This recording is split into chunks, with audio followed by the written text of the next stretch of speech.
Well, a series came out this week on Netflix. That's true. 8 episodes, 48 minutes long each episode. Mm-hmm. And I went, oh. Well, you don't want to watch it? That's like 8 solid hours if we're going to binge it in time to do this recording. Oh, okay. Because I didn't know when we were recording. Right. Okay. We normally get together on Saturdays, right? Mm-hmm. And do this. So I saw this on Thursday. So here we go.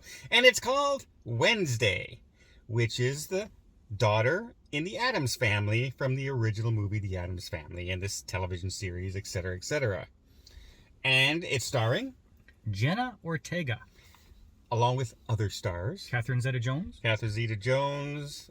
You'll know who they are. I can't remember their names. Christina Ricci. She does like a cameo character in this. Yes. Well, she's in the whole movie, in the whole series. Yeah. She's not the main character. No. She doesn't play if you don't know, Christina Ricci played the original Wednesday in the Addams Family movie. Mm-hmm. And so Morticia, played by Catherine Zeta-Jones. I thought Catherine Zeta-Jones did a pretty good job at that. Yeah. You know? You know what? Nobody replaces the ones that I've seen before. Like the original Gomez from the series. Yeah. He's got that face that nobody can replace that. No. But the Gomez in this did a pretty good job, as did Morticia. Yep, and the way they were wording it, and I was glad they didn't go too much into the bad is good, good is bad kind of stuff. Where some of it is, yes, that's what they did, but in the series they go really overboard. Well, right? I found they went heavy on it in this too. Well, I noticed much less than the actual series was. Like if you don't know what we're talking about, it's like, oh, that's a killer dress, and they say something how killing is good. That kind of like thing. they're morbid people. Yeah. Right? They enjoy murder and onslaught and terrorism and all that kind of stuff. So, terrorism? Did I say terrorism? Well, well, they probably would like that. They probably would. Okay. But 8 episodes long, and the whole basis of the story is Wednesday keeps getting in trouble, and she gets in trouble one more time, and they send her to the school that the parents went to. Yeah. And she vows to escape from this school again. She calls it a prison. A prison. Yeah. Which you think she'd like. But as the series unfolds, kind of a mystery unfolds and different things happen, and she starts to somehow make friends. Now, if you want to know the atmosphere of this movie, it's like Harry Potter meets Sabrina the Teenage Witch meets Scooby-Doo meets Clue. It's a whodunit in a school, and you have different factions. So this was directed and produced by Tim Burton. Mm-hmm. From I was going to think Nightmare on Elm Street. No. Nightmare Before Christmas. Nightmare Before Christmas and some of the Alice in Wonderland type stories. Yeah, the spooky weird things. Yeah, very, very different cinematographer, right? But in this series, I liked it more than I like his filming in his movies. It seemed to fit really well for this type of show and this type of series. Mm-hmm. To the point where I was intrigued almost every episode for the ending. And even when the next episode turned out to be a nothing thing, an absolute nothing thing that resolved itself in like 4 seconds, you were left hanging all until you watched the next episode. Which for me was one after another, after another, after another. I binged it. It was a good whodunit where all the main characters of the cast are suspects, and the moment you think you're pinning it on one person, and trying to think ahead, is that what they were thinking? Is that how they're trying to fool us? Then they shift the focus, and now it could be that person. So everything was great that way. It was very suspenseful that way. Yeah, and she gets roommated with somebody who's her total opposite, of course. A very sunshiny person. Sunshiny werewolf, colorful person, and she's always in black. She's known as being in black and white kind of thing. And every time I saw that girl, she reminded me of this one time at band camp, that girl. Every single time. Because of it, like even the facial expressions that she does throughout the series just fit that. A couple of things that I had an issue with was the principal of the school. Okay. She was kind of a mysterious character.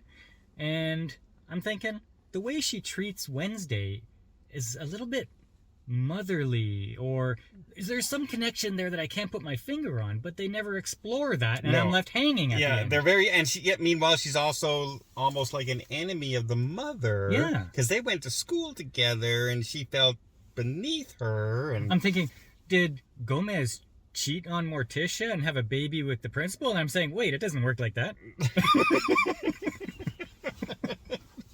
Paul remembered biology after that. Another thing was, like, it has a Mean Girls kind of thing where the alpha female of the school is really popular and everything. She gets into conflict with her immediately.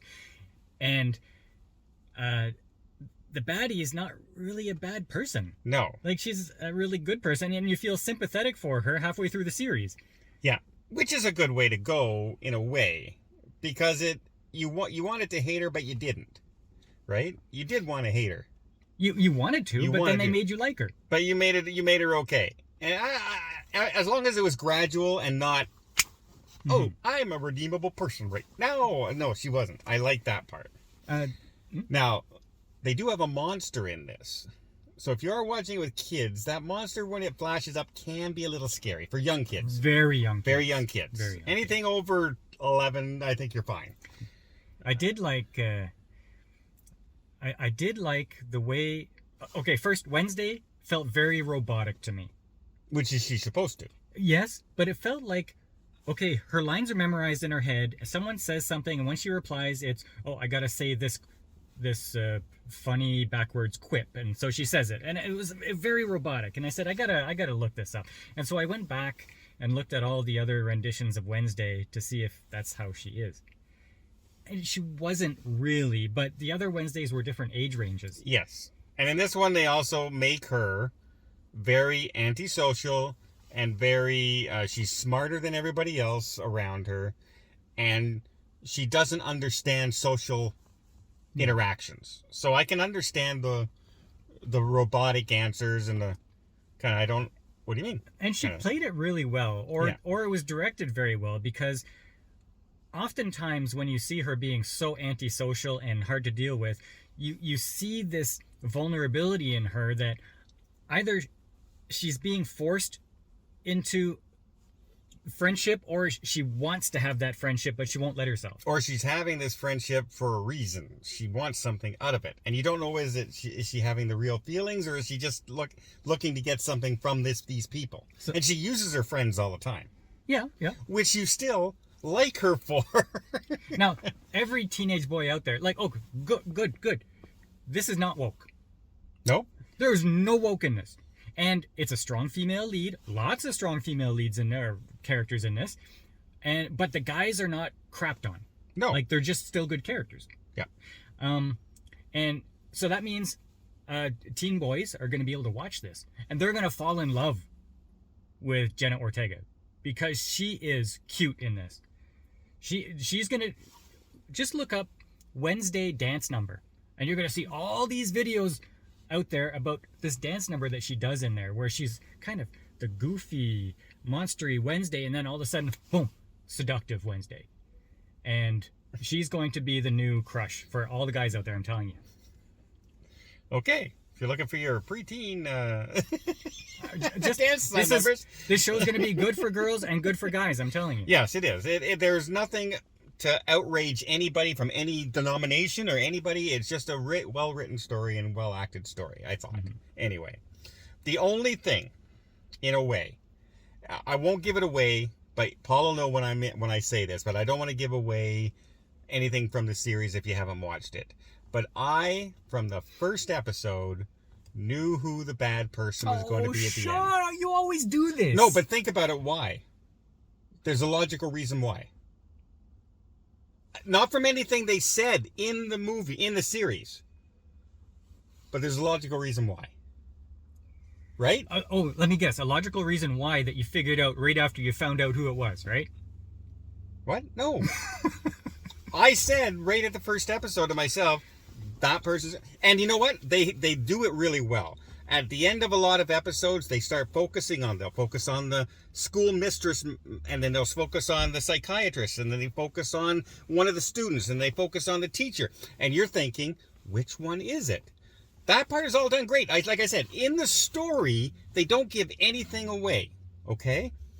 I only knew it because of one choice they made in people in the show. Okay. It just made it was... Let's go with that. It was obvious. Don has predicted the outcome of every single movie he has ever seen. Pretty much. I predict Paul's going to hurt his shoulder very soon. Anyway, I thought this... Hey, Netflix, I didn't expect this out of you. Good for you for not going woke. Wait a minute. Oh, going woke, but I expect good series from Netflix.